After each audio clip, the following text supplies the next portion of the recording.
हारी का सहारा खाटू श्याम हमारा। राधे राधे मित्रों, आपके अपने परिवार में आपका स्वागत है। आज हम सुनेंगे खाटू महाराज जी क्यों हमारी सबकी कलयुग में मनोकामनाएं पूर्ण कर रहे हैं और क्यों हम सब पर अपना आशीर्वाद बना रहे हैं। तो आज हम जानेंगे खाटू श्याम जी क्यों कर रहे हैं कलयुग में सबकी मनोकामनाएं पूरी। तो आइए सुनते हैं। राधे राधे मित्रों, खाटू श्याम जी को भगवान श्री कृष्ण के कलयुग अवतार के रूप में जाना जाता है।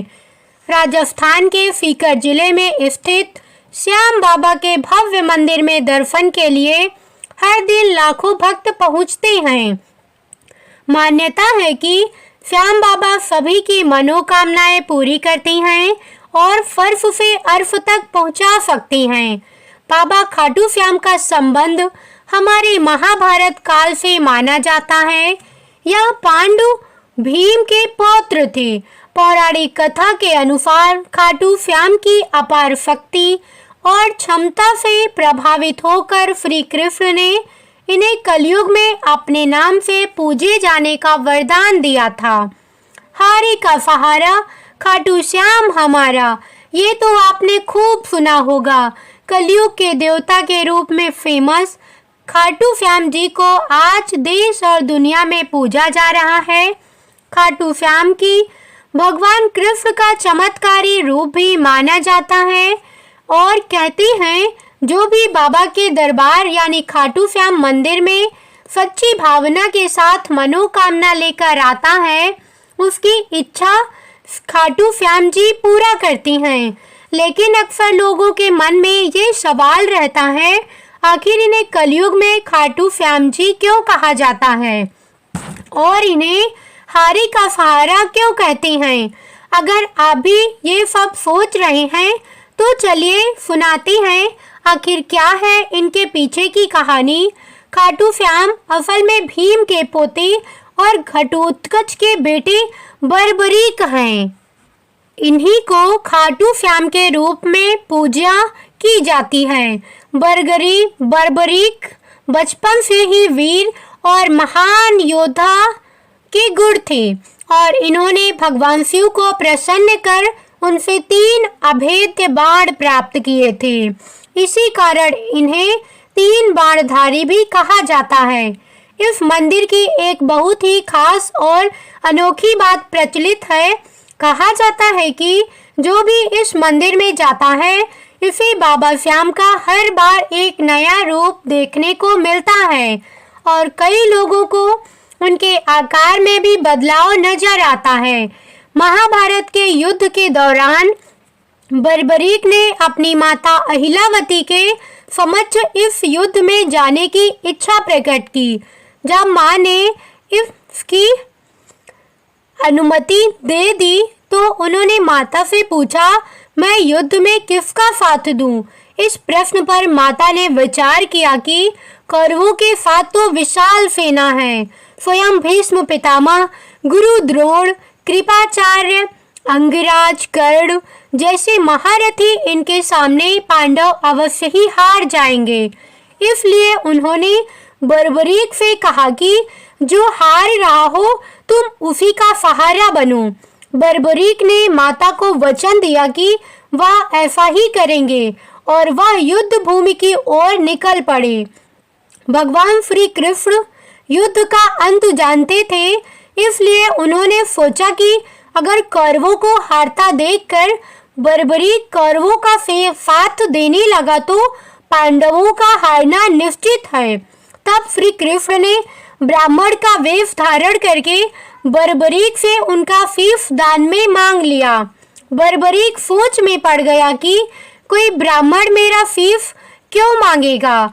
यह सोच उन्होंने ब्राह्मण से उनके असली रूप के दर्शन की इच्छा व्यक्त की।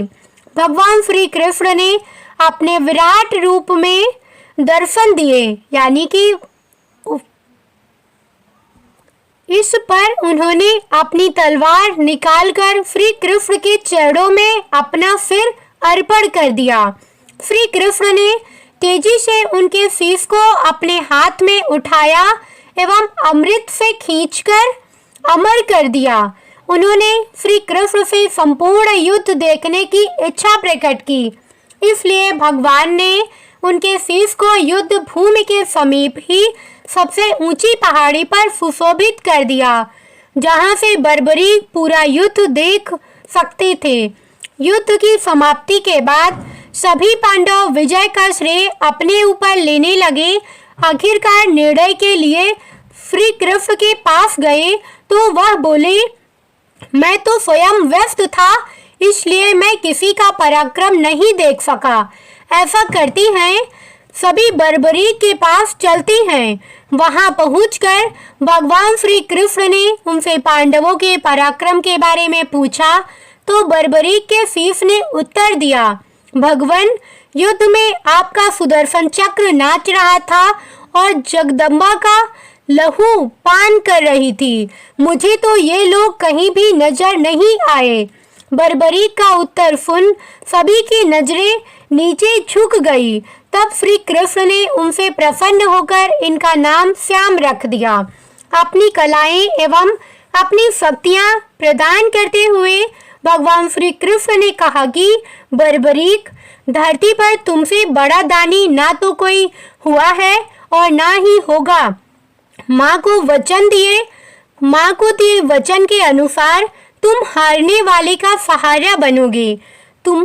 लोग तुम्हारे दरबार में आकर जो भी मांगे उन्हें मिलेगा। इस तरह से खाटू श्याम मंदिर अस्तित्व में आया।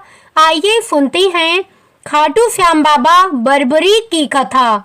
श्याम बाबा की कहानी महाभारत काल से संबंधित है। श्याम बाबा यानी बर्बरीक भीम और हिडिंबा के पौत्र थे। उनके पिता का नाम घटोत्कच और माता का नाम मोरवी अहिलावती था, जो कि मूर दैत्य की पुत्री थी। इसलिए श्याम बाबा को मोरवी नंदन भी कहा जाता है। जब बर्बरीक ने जन्म लिया तो उसके बाल बब्बर शेर की तरह दिखते थे, इसलिए घटोत्कच ने अपने पुत्र का नाम बर्बरीक रख दिया। बर्बरीक बहुत ही तेजस्वी थे।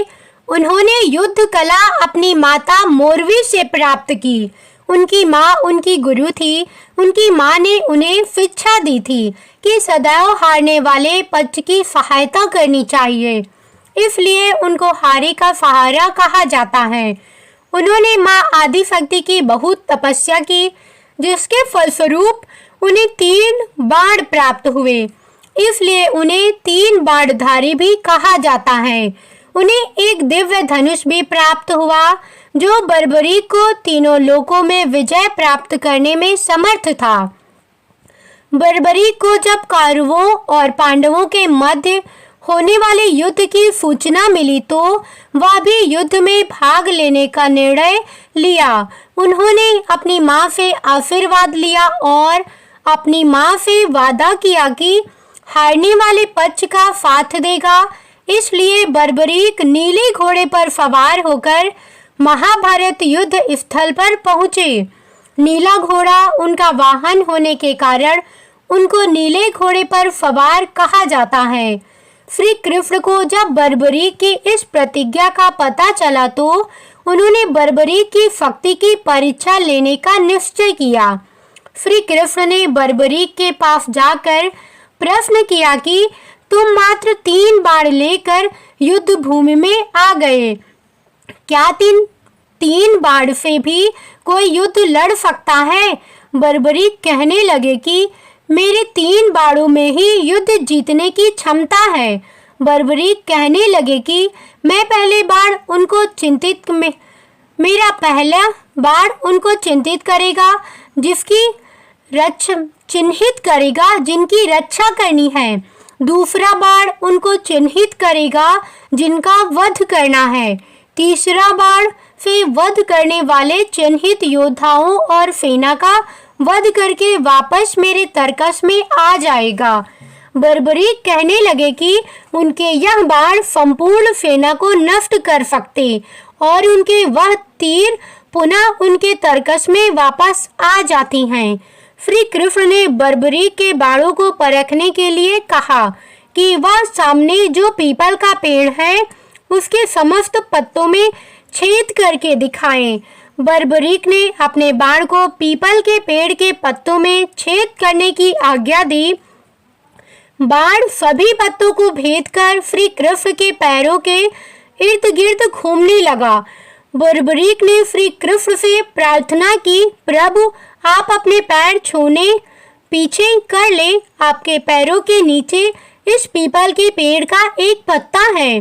मैंने तीर पीपल के पेड़ के पत्ते सभी को भेदने की आज्ञा दी है। इसका एक पत्ता आपके पैरों के नीचे है, इसलिए कृपा आप अपना पैर उस पर से हटा लें। श्री कृष्ण इस बात को जानते थे।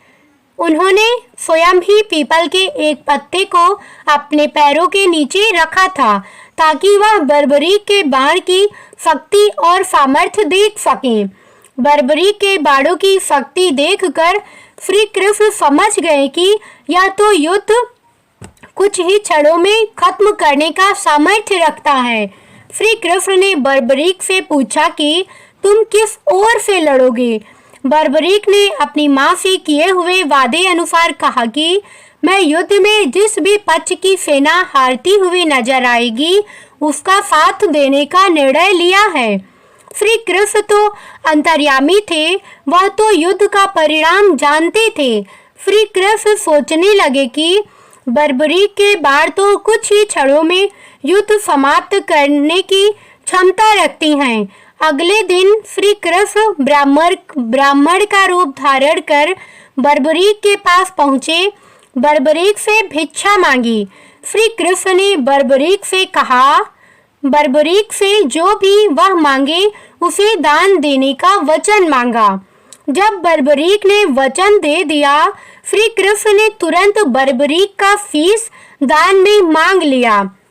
बर्बरीक कहने लगे कि मैं आपको वचन अनुसार शीश देने को तैयार हूँ, लेकिन पहले मुझे आप अपने वास्तविक स्वरूप के दर्शन दें। इतना सुनते ही श्री कृष्ण तुरंत अपने स्वरूप में आ गए।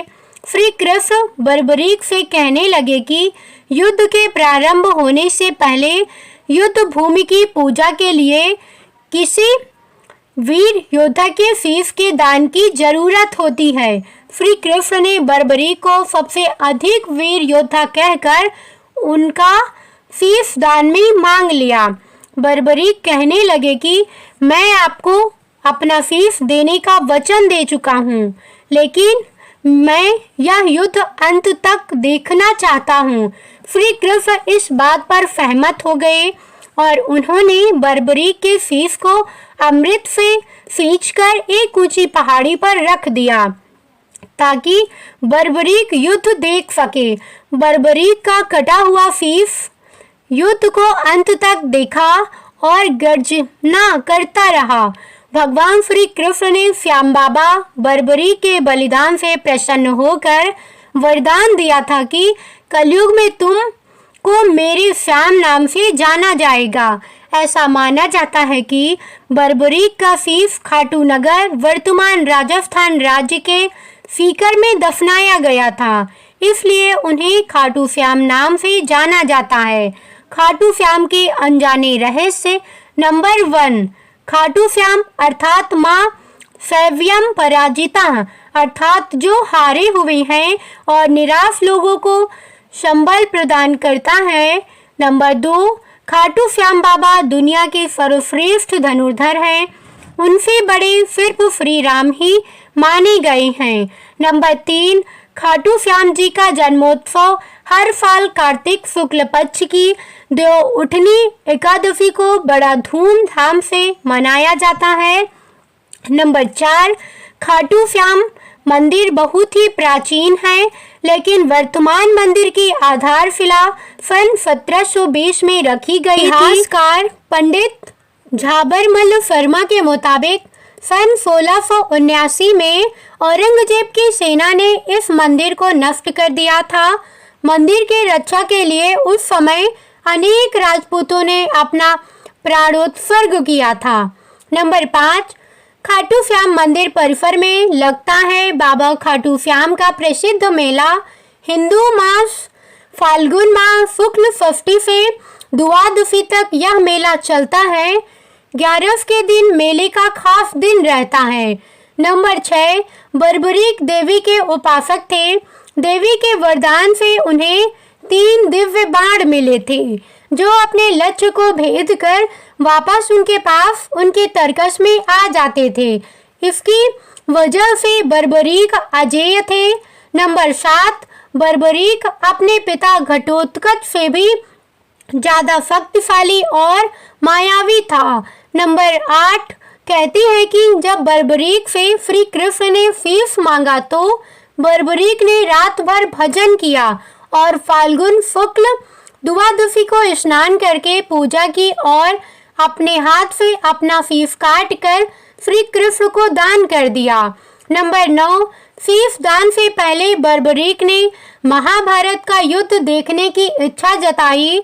तब श्री कृष्ण ने उनके शीश को एक ऊंचे स्थान पर स्थापित करके उन्हें अवलोकन की दृष्टि प्रदान की।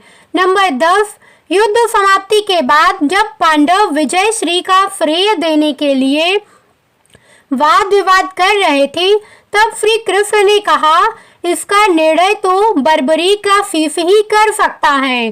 तब बर्बरीक ने कहा कि युद्ध में दोनों ओर श्री कृष्ण का ही सुदर्शन चल रहा था और द्रौपदी महाकाली बन रक्तपान कर रही थी। नंबर 10, अंत में श्री कृष्ण ने वरदान दिया कि कलयुग में मेरे नाम से तुम्हें पूजा जाएगा और तुम्हारे स्मरण मात्र से ही भक्तों का कल्याण होगा। नंबर 11, स्वप्न दर्शनोपरांत बाबा श्याम खाटू धाम में स्थित श्याम कुंड से प्रकट हुए थे और श्री कृष्ण शालिग्राम के रूप में मंदिर में दर्शन देती हैं। मित्रों, अगर मेरी यह वीडियो आपको पसंद आई हो तो वीडियो को लाइक करना, चैनल को सब्सक्राइब करना और नोटिफिकेशन ऑन कर लेना। साथ ही ऐसी धार्मिक वीडियो देखने के लिए, कथाएं सुनने के लिए हमारे साथ बने रहिए। और हाँ, आप कमेंट में हारी का सहारा खाटू श्याम हमारा लिखना बिल्कुल मत भूलिएगा और वीडियो को शेयर करिएगा। मिलते हैं अगली वीडियो में, तब तक के लिए जय बजरंगबली, राम राम।